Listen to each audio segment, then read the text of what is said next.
What's up, fight fans, and welcome back to the Vegas Odds Recap Show. I am your host, Gary Kerman, as always, with my man, Jesse Hobson. The Jesse Hobson. The Jesse Hobson. What's up, man? How's it going? I've only ever heard of like one other Jesse Hobson, and I can attest that it was a horror movie and it was played by a blonde woman. So I'm already one step ahead. It was definitely not a fight card to remember. I'm sure we'll forget about this fight card within a couple weeks or so. We're like next year, you know, when you have so many fights and you're just like, oh, that fight happened last year, like, and I feel like this is going to be one of those fight cards where you're like, really, that happened? Well, here Yeah. we are. I mean, there's a few takeaways, but I wouldn't exactly say that it's memorable, kind of like you said. I mean, one of the biggest things to take away from this is Mike Jackson gets another win in the octagon. You know, it's hard. Honestly, it's hard to go to any local show here and not run into him. Real nice guy, real humble dude. You know, I took a stab on him just because we had interaction on Twitter about what his walkout song was going to be, and that was all I needed to put, sprinkle a little bit on him. And he got the DQ. As soon as what went down, I was like, I'm about to cash this because of the ref. I knew that he was going to call it a DQ just because he makes his presence known. More often than not, he makes the wrong call. And this week, I wouldn't say that it was the wrong call, but he likes to kind of put himself in the fights. Like it's like not only are the fighters fighting each other, they're fighting him. And we got Mike Jackson by DQ against Dean Barry. Christian Yoni, that's what it was. Yoni. But yeah, dude, like it was more than an eye gouge. The guy put his freaking fingers inside his like orbital, and I think it was the right call, man. Like it was pretty bad. I thought that was the right call, absolutely 100%. And I'm a fan of Dean Barry, so it's kind of hard to see him do such a bad foul. I know it was unintentional. Obviously, you're not looking to rip somebody's eye out of his socket, especially when you're about to win the fight. Yeah. But I mean, that mixed in with the not one but two nut shots. You're asking to get a point taken away. I'm not a fighter, but like when you're putting your hand in someone's face, why are you doing that with your fingers? Just keep palm the face and push off, not dig your fingers into his eyes. Even after the fight happened, he was like, I tried to push off, and we saw the replay multiple times. It was obviously not that. Yeah. It was very anticlimactic because Barry looked good. I mean, it's hard to not look good against Mike Jackson, honestly. Right. Yeah, Mike Jackson, he was like, yeah, man, I know these things happen. He straight up said that in the octagon, but yeah, he gets another one. He gets another hype killer fight. Going in and taking a shot on Mike Jackson against a guy like Dean Barry who has limited time inside, an octagon. It was actually a smart bet. I just took the under 1.5 rounds, and I thought that was pretty safe. I knew someone was going to get deaded in that first round.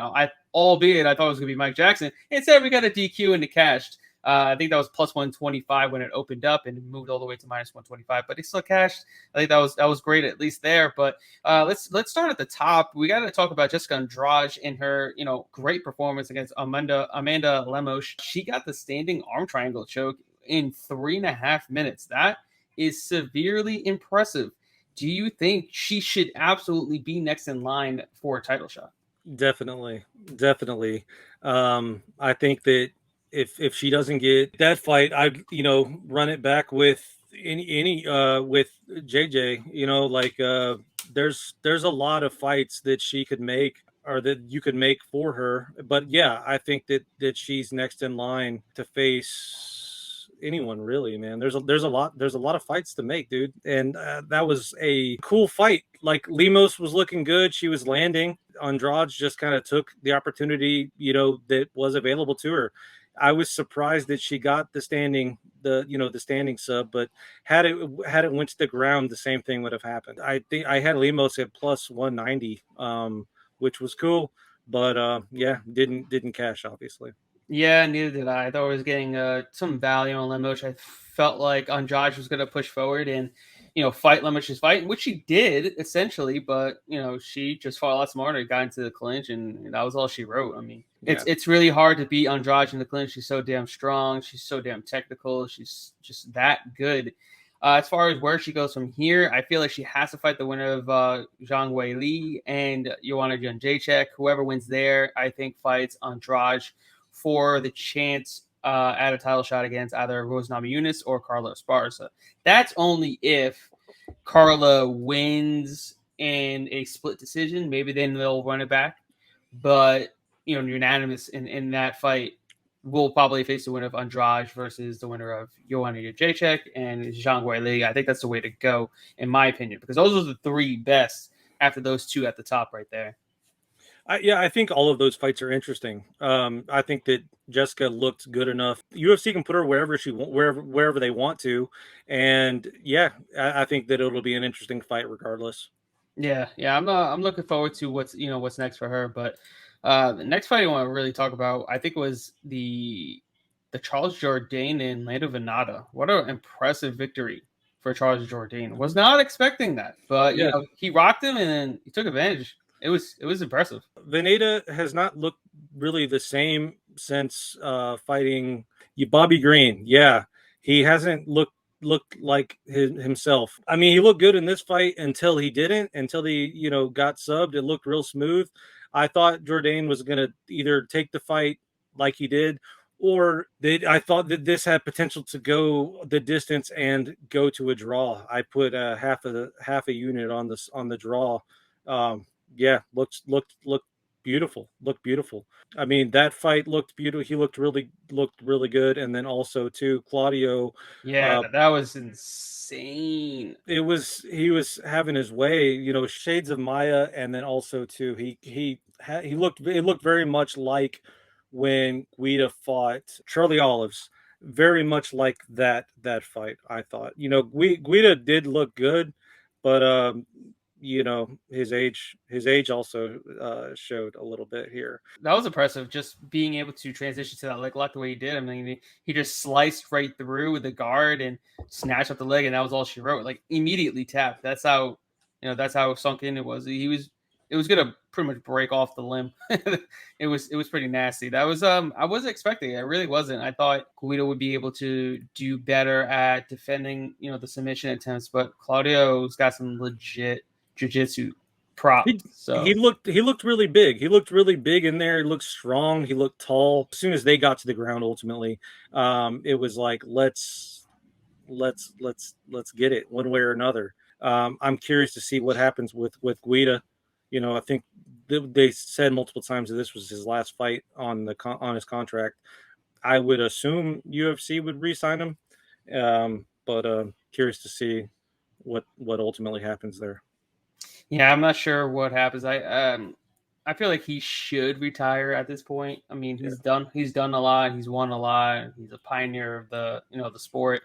But I think he needs to kind of hang it up. He can't hang with the big boys no more. I don't think they're cracking up there at the top 15, and in the young bucks that are trying to come up, it's like a Shark Tank over there. I'm also looking forward to seeing who Porras gets next. I do expect him to get a top 15 opponent hopefully soon, because he definitely deserves it.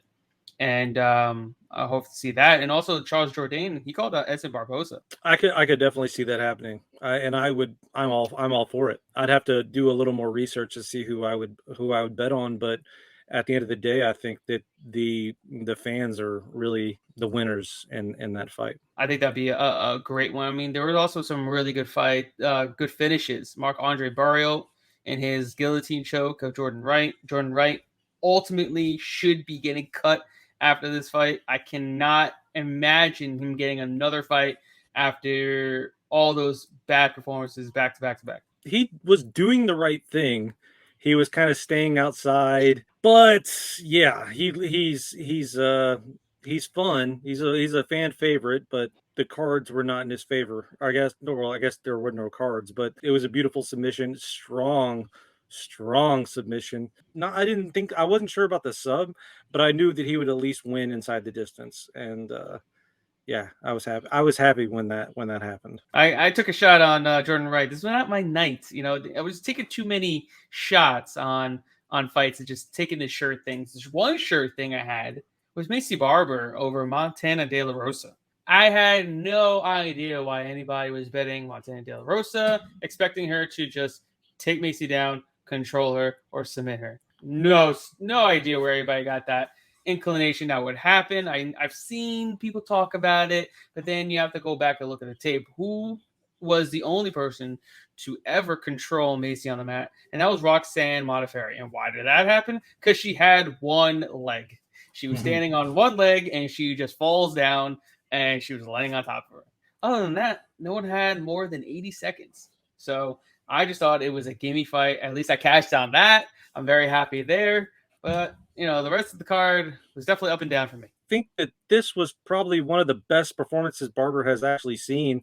You know, we got to see her 3 full rounds, and she looked good in the clinch. She listened to her corner. Danny Segura, you know, sounded, I mean, he was telling her exactly what to do. I can understand why you would think that she could lose via sub, because you know that's Montana De La Rosa's like bread and butter. She just couldn't put it together. She had some really good attempts and she had some really good elbows, but I think the only person that you know could say that that was a good value as far as that bet goes is her boyfriend or her husband. I mean, yeah, but either way, that would probably be the only person that could be like, yeah, I think that's a good value bet. You know, even with the loss, you know, a ticket. I was also happy about my Sergey play. Dwight looked really good as well in that fight, but you know, Sergey looked a little bit better, even having some time off. For me, yeah, obviously that was the fight of the night, but for me, that fight was so back and forth. You know, they clipped each other in round 1. You know, they clipped each other again in round 2, but you know, Sergey kind of got the better of him. I was whenever he clipped him, I think mid round, it was like Dwight Grant just kind of looked lost, like he didn't know where he was. Yeah, that was actually an interesting fight because, like you said, it was back and forth. These guys just came to throw down in the center, put on a show for the fans, and it was arguably the best fight of the night. I mean, on a card that was very lackluster altogether, that fight really delivered. But those two just went to war, and then eventually Kondoshko just sat his ass down. I was not expecting that. Kondoshko went in there and got business done. I'm looking forward to see what's next for him. I think he was calling out some fighters, some good matchups, but not really remember which matchups those were. But and then you got Tyson Pedro made his comeback and absolutely destroyed Ike Villanueva. Villanueva, he kind of did the Mexican boxing stance, and you know, while that does sometimes work with Tyson Pedro, he just had the way better kind of game plan. Ultimately, he just kept going back to the legs. Ike does not deal with that very well. Obviously, he didn't deal with it very well in this fight at all. Tyson continued to stun him, not only on the legs, but you know, within the head too. He just had the perfect game plan, and kind of like Sergey, like Tyson looked really good coming back from the layoff. I knew that he had issues with surgeries and you know being out and being hurt, but from what they were talking about on the broadcast, it sounds like they repaired his ACL, but repaired it incorrectly. So it was like even more of a setback. So he should have been back sooner, but because whenever they repaired his leg, I guess the pieces that they put them together like wrong. I was just like, oh my God, it sounds like malpractice. So I really feel for him because that's like one of my ultimate fears. So I'm glad to see him back. I am a fan of his. I like the way he talks in the mic. I like his style. I'm glad it went well, you know, but at the same time, Ike Villanueva, Houston boy, it did suck to see him get beat in such a devastating fashion. It was hard to see that not happening. I was surprised it lasted almost a full round. Almost. I'm like, is this gonna go to round 2? Yeah. I'm like, there's no way. And then he finishes him, you know, 4 seconds prior. It was a good performance. It was a good way to get back on track, get his feet wet, and then start kind of climbing up the rankings again. I expect big things from him. I expect him to crack the top 15 at some point. We've seen what he's capable of, and I feel like he's getting better work this time. I think he's training over at City Kickbox, if I'm not mistaken. He is. So I feel that him getting in world-class, training in with some of the best fighters in the world, it's only going to help him grow and get better. I expect big things out of him. The other two fighters I need to touch base on are Richie Lang and Preston Parsons. Richie Lang came in and absolutely starched Cameron Else in in round one, only halfway through the fight. He looked great. I mean, his body type didn't look much like a 135er. You look at Cameron Else, the dude is chiseled, and you look at Richie Lang, it looks like, bro, you look like you just got out of bed and you made 135. So it was kind of crazy to see how much power he does possess in such a small frame. With the Parsons Elder fight, I really enjoyed it. I thought Elder, looked good as well. He won me over. I was surprised he lasted the entire fight. Talking about body types and frames and things like that, I need to mention Philip Lins, because holy shit, he looks like a completely different fighter. Yeah, I know. That's crazy. I was so impressed with not only his development, but he looked good. This is the most comfortable I've ever seen him. I was so happy with that bet. So I did my notes for the breakdown, and I was just like, I can't find a reason not to bet on this guy. And then you sent me what your thoughts were, and I was like, okay, I feel really confident about this now, because we were seeing it very eye to eye, but for almost different reasons, but very similar reasons. So, when that fight played out the way it did, I was like, I actually know what I'm talking about sometimes. But it was great. It was great to see, because we've kind of seen Marson's career go up and down as well. But yeah, there was no reason for Lins not to win that fight. And so it was so cool to see it happen the way that I assumed it would. I think it was at plus 105. I would never, Marcin Prachnio is somebody I will always want to fade. Because even in fights that he wins, he didn't look good, other than the Ike Villanueva fight. But as we've seen, everybody looks good against Ike. So I loved it even more seeing him on the scale with a 6-pack at 205 pounds. I'm like, this guy just fought at heavyweight 2 years prior. He took 2 years off, reinvented himself. He got on the diet. He did the strength and conditioning for 2 years, and he just got so much better. And he showed that he could go 15 minutes. Albeit he was gassed, but he still fought for 15 minutes and out-cardioed, Prachnio, and rocked him and almost put him away in round 2. Well, and he was also throwing more than one punch. I think that was the issue with Marcin, is that he was just doing one, and he wasn't setting it up, wasn't following it up. And with Lins, he was doing 1-2s or 1-2 and a kick or takedown. There was more variety. And I know they were both dog tired, but he just looked more like a different guy, but then also a little more confident, which I just like that in someone that you bet on, or you took a chance on, which I don't know, made me feel really good, man.